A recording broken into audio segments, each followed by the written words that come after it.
one of the many poor babies in history who was sent away from their parents because the parents heard that this baby has a dark destiny. In Prince Oedipus's case, he was destined to kill his father, the king, and marry his queen mother. It's an ancient Greek story that has many versions, but basically he was found by a different set of kind parents who raised him and never told him his true origins.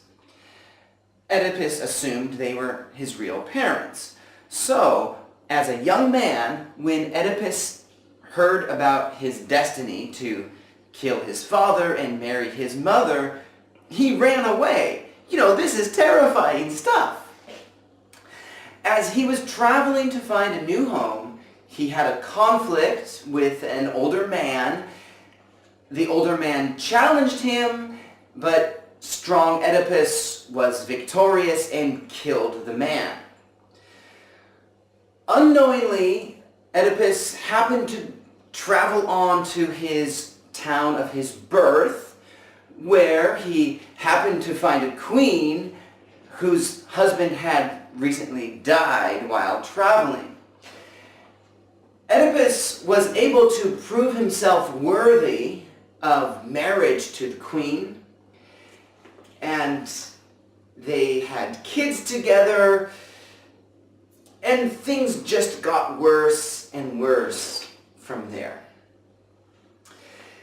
In the time of Oedipus's archaic Greece, bad things might happen to you because the gods did it, or your parents did something wrong, and of course maybe you personally made a bad choice.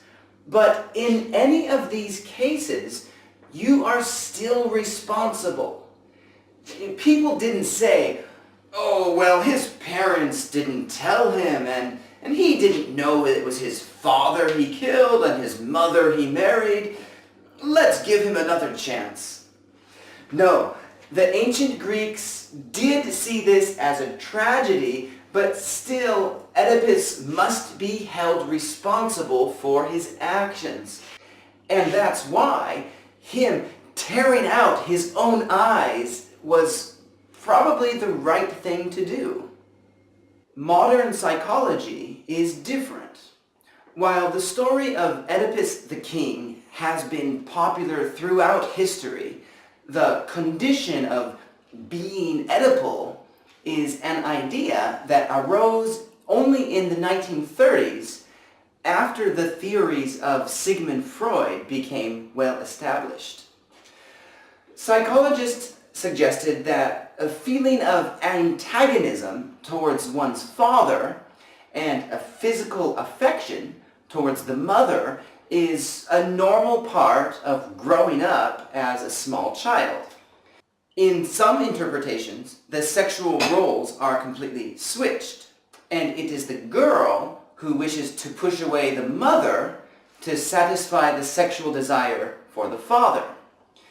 And in more recent years, some psychologists argue that these Oedipal feelings are never 100% resolved in one direction towards the mother or the father, meaning that sexuality is rather a spectrum from heterosexuality on one side to homosexuality on the other, and we all fall somewhere in between. This tension is called the Oedipal conflict or Oedipal complex, and it's an attempt to inform us that we are not actually responsible for the feelings and thoughts that we feel as small children. We humans all share developmental milestones, and many of them are not comfortable.